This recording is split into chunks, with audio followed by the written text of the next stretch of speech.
بسم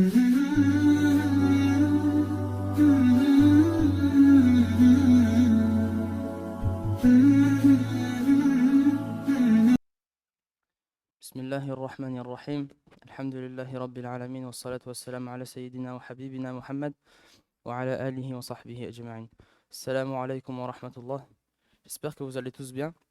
Donc comme on se retrouve aujourd'hui pour la quatrième khutbah du mois, on va parler de tout ce qui est lié au Coran et l'explication du Coran. Comme on l'avait dit le mois dernier, on a décidé de suivre avec le frère Mustafa l'ordre de Riyad al-Salihin. Comme ça nous facilite. Et on prend un verset par chapitre. Donc si vous vous rappelez le mois dernier, on a parlé de la sincérité et de l'intention dans les œuvres et dans les paroles. Donc là, Inch'Allah, aujourd'hui, on est rendu au deuxième chapitre qui est le repentir, at-tawba en arabe. Et on a décidé de parler du verset dans Surat al-Tahrim où Allah dit A'udhu billahi minash shaytanir rajim, bismillahir rahmanir rahim, Ya ayyuhalladhina amanu tubu ila Allahi tawbatan nasuha. Ce qui veut dire dans la traduction, ô vous qui avez cru, repentez-vous à Allah d'un repentir sincère. Donc, en premier, j'aimerais mentionner les conditions du repentir. Qu'est-ce qu'un vrai repentir? Et un repentir qui est agréé auprès d'Allah. Premièrement, la première condition du repentir, c'est de regretter le péché, de regretter l'action qu'on a faite qui est mauvaise. Donc le repentir, en fait, il est décomposé en trois principaux piliers qui concernent la relation du serviteur avec Allah et un quatrième dont on va parler plus tard, Inch'Allah. Donc le premier, c'est de regretter ce qu'on a fait, le péché qu'on a fait. Et c'est pas valable de dire qu'on s'est repenti, mais on a encore cet amour pour ce péché. Il faut lutter, c'est difficile, mais il faut lutter contre ce qu'on a dans le cœur, cette attirance vis-à-vis de ce péché, et de le regretter, de se dire ce que j'ai fait, Allah ne l'aime pas. Et si Allah n'aime pas une chose, c'est sûrement, il y a un grand mal dedans. Donc premièrement, regretter le péché, qui est le premier pilier. Ensuite, la ferme intention de ne pas y retourner. De mettre cette ferme intention. Donc l'intention, comme on l'a dit, c'est pas quelque chose qu'on voit. Je peux pas voir quelqu'un et je dis toi tu as l'intention de te marier. Je peux pas le voir physiquement. C'est qu'Allah qui voit notre intention et c'est qu'Allah qui la connaît. Donc de montrer à Allah, même si Allah le sait tout ce qu'on fait, de montrer à Allah qu'on a cette volonté, qu'on veut changer, qu'on regrette. Et l'intention ferme. C'est pas une intention, un jour j'ai envie de retourner au péché, l'autre non. Je m'efforce fermement de ne pas vouloir y retourner. Je m'efforce, en mon fort intérieur, de détester cette désobéissance et de la regretter fermement. Ensuite, le troisième pilier qui est le délaissement immédiat de la désobéissance si la personne est encore dedans. C'est un point qui est très important et un point où on se fait beaucoup avoir, c'est le fait de penser qu'on a le temps. Le fait de penser qu'on a le temps. Et le problème, c'est avec les désobéissances, avec le fait de retarder le repentir, c'est comme un arbre. On va prendre l'exemple d'un arbre. Prenons un arbre qui a 1 mois, qui est planté dans la terre depuis 1 mois. Si je veux essayer de l'arracher, c'est difficile. Il est quand même enraciné. Et si je me dis non, je vais revenir dans 2 semaines, je serai plus motivé comme ça, je vais tirer cet arbre. Sauf que cet arbre, il aura 1 mois et 2 semaines. Il va être encore plus enraciné. Après, je me dis non, je reviens dans 1 mois, 2 mois, 3 mois, etc. Jusqu'à que l'arbre, ça devienne il a un gros tronc et ses racines, elles vont à plusieurs mètres enfouies dans le sol. Je pourrai jamais l'enlever. C'est la même chose avec les désobéissances. Même s'il est jamais trop tard, c'est important de dire, il est jamais trop tard. Même si je suis arrivé au bout, c'est jamais trop tard. Mais plus on retarde ce repentir et ce changement-là, plus ça va être difficile de changer parce que ça va être comme des racines, ça va être ancré en nous et ça va avoir pris de la place. Et une histoire que j'aimerais raconter, que le prophète sallallahu alayhi wa sallam nous a raconté, qui est, je trouve, magnifique concernant le repentir. Le prophète sallallahu alayhi wa sallam a dit: parmi ceux qui vivaient avant vous, il y avait un homme qui avait tué 99 personnes. C'est un hadith que la plupart d'entre nous connaît. Et qui est un hadith qui est très très important. Il avait tué 99 personnes. Il demanda quel était le plus grand savant de la terre. On lui désigna un moine, donc un adorateur. Et ça, c'est un point important. On lui désigna une personne qui adorait Allah, juste qui adorait. Il alla le trouver et il lui dit qu'il avait tué 99 personnes. et il lui demanda si le repentir il était possible, s'il pouvait se repentir de 99 personnes. En sachant qu'Allah il dit celui qui tue une âme consciemment, sa récompense sera l'enfer. Que dire de celui qui a tué 99 personnes? Et donc le moine, il lui dit non, c'est cuit pour toi en gros. C'est fini là. Et donc l'homme, il était énervé. Il lui a dit je peux pas me repentir, donc il l'a tué. Ça a fait donc 99 plus 1, il a tué 100 personnes. Il a tué 100 personnes. Il le tua aussitôt. Puis il demanda, ensuite, il a demandé, parce qu'il avait vraiment cette intention, il voulait changer, il a demandé encore qui était l'homme le plus savant de la terre. Et on lui désigna un. Il lui dit, donc il est parti voir ce savant, il lui dit, j'ai tué 100 personnes. Ai-je encore quelques possibilités de me repentir? Il lui dit, oui. Qu'est-ce qui s'opposerait entre toi et le pardon d'Allah? Quelle est la barrière qu'il y aurait entre ton repentir et la miséricorde d'Allah?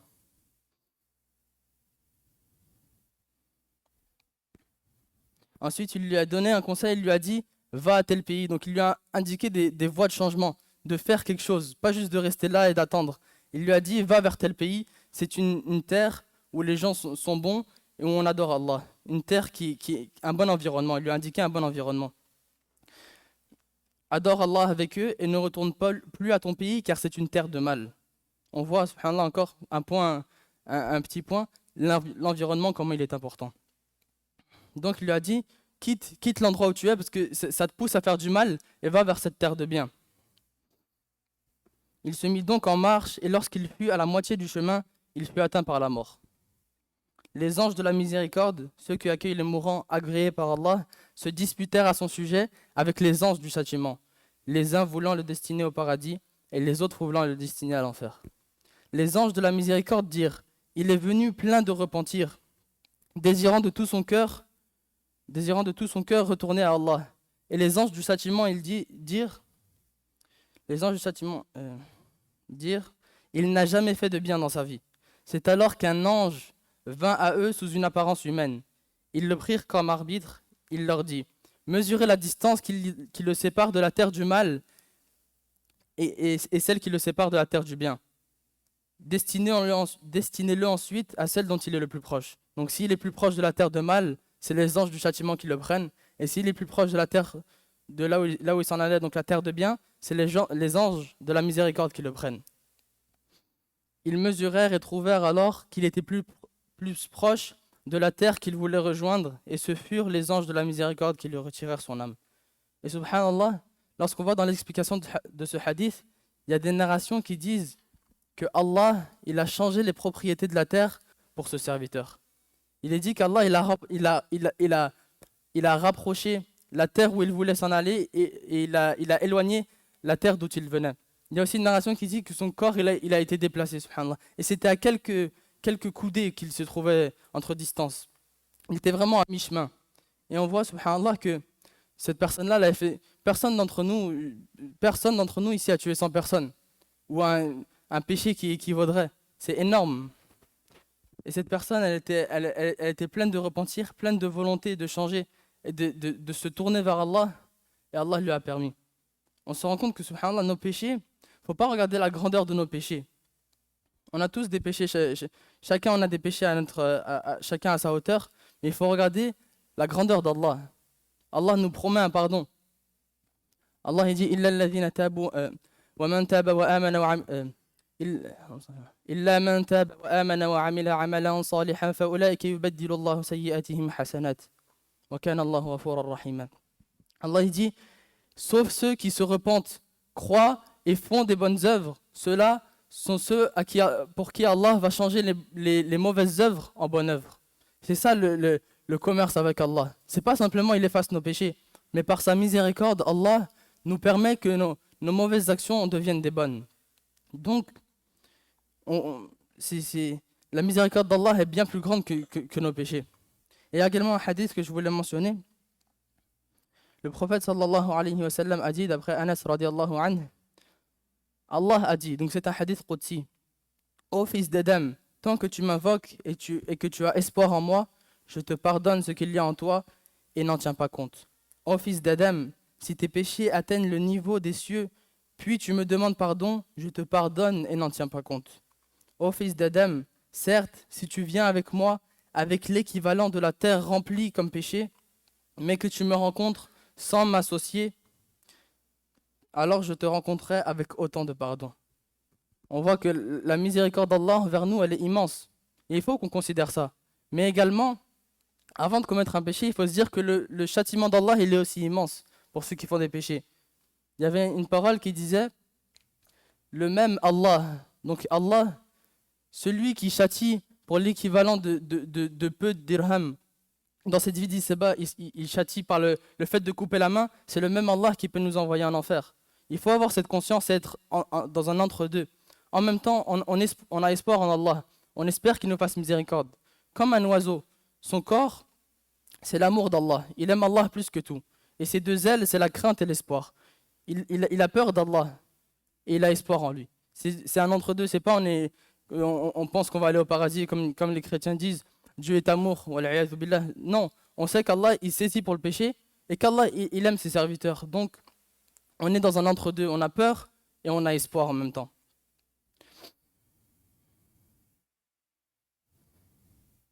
Donc également, la quatrième condition.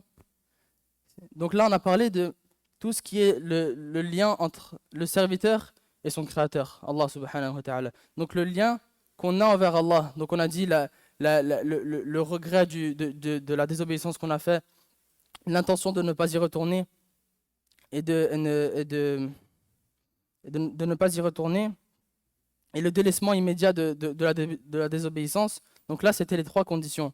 La quatrième, c'est ce qui concerne les gens. La quatrième condition du repentir, c'est pas simplement je me repens. Par exemple, imaginons j'ai volé de l'argent à un tel. C'est pas simplement je me repens, je dis Ya Allah, pardonne-moi, j'ai fait ça, c'est pas bien. Et la personne, je la laisse avec cette injustice envers elle.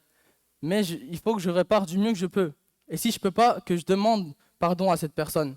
Mais il faut réparer les torts qu'on a causés aux autres. Parce que c'est pas simplement j'ai ma relation avec Allah, moi je suis tranquille, je me suis repenti, et les autres, faites ce que vous voulez. Non, je dois, si je peux, m'efforcer, parce que j'ai troublé le droit qu'Allah lui a donné sur moi. Je lui ai volé son droit, donc je dois le réparer, parce que c'est un droit qu'Allah lui a donné. J'ai mal agi envers lui, ça veut dire que j'ai mal agi envers Allah, car Allah m'a ordonné de bien agir envers les autres. Donc si j'ai mal agi envers quelqu'un, de réparer ce tort. Et également, il y a une parole de l'imam Malik, rahimahullah, qui dit ترجو النجاة ولم تسلك مسالكها إن السفينة لا تجري على اليابس.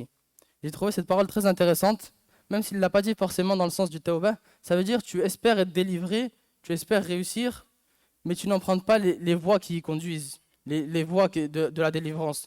Et il a donné un exemple qui est très beau, il a dit le navire, vous voyez le grand bateau, il ne vogue pas sur la terre ferme. Pour avoir un navire, il faut avoir la mer. Ça veut dire que si on veut se repentir, on veut changer, il faut qu'on emprunte les voies qui y conduisent. Par exemple, on peut prendre un exemple très simple avec le téléphone. Imaginons j'ai une quelconque désobéissance liée à mon téléphone. Je sais que quand je vais dans cette application, je vais faire des choses pas bien, je vais voir des choses pas bien, entendre des choses pas bien. Mon effort qu'il faut que je fasse, mon repentir pour cette action, et ce qui va m'aider à me repentir, c'est de supprimer cette application. Ou alors, par exemple, je sais que quand je suis sur mon téléphone, sans parler de péché ou quoi, je passe des heures et des heures. Je passe des 10 heures de téléphone par jour. Alors, par exemple, sur Apple, il y a l'application temps d'écran. On peut mettre des limitations d'application. C'est un exemple. Mais on prend pour tout. Par exemple, imaginons j'ai une telle fréquentation qui, lorsque je suis avec elle, elle me pousse à faire telle ou telle désobéissance. Bah, limiter cette fréquentation, essayer de la changer. Et si je vois que c'est difficile, m'en séparer. Pour mon bien et pour ma réussite dans cette vie d'ici-bas et dans l'au-delà. Donc, c'était la khutbah du jour. Et je le répète, c'est très très important. Le premier visé pour cette khutbah, c'est moi. Et ensuite vous, j'espère que ça vous profitera, que ça me profite en premier. Et donc, qu'on ait cette manière de penser, qu'on visualise grand et qu'on considère Allah dans nos vies. Qu'on se rappelle qu'Allah, il dit « Wa huwa ma'akum aynama kuntum » et Allah est avec vous, et il est avec vous où que vous soyez. Donc, dans chaque aspect de notre vie, se rappeler ça et s'efforcer donc de se repentir du mieux qu'on peut. Barakallahu fikum. Subhanakallahumma bihamdik wa tabaraka ismuka ta'ala jadduk wa la ilaha ghayruk. S'il vous plaît, levez-vous et avancez-vous. Également, une rapide annonce.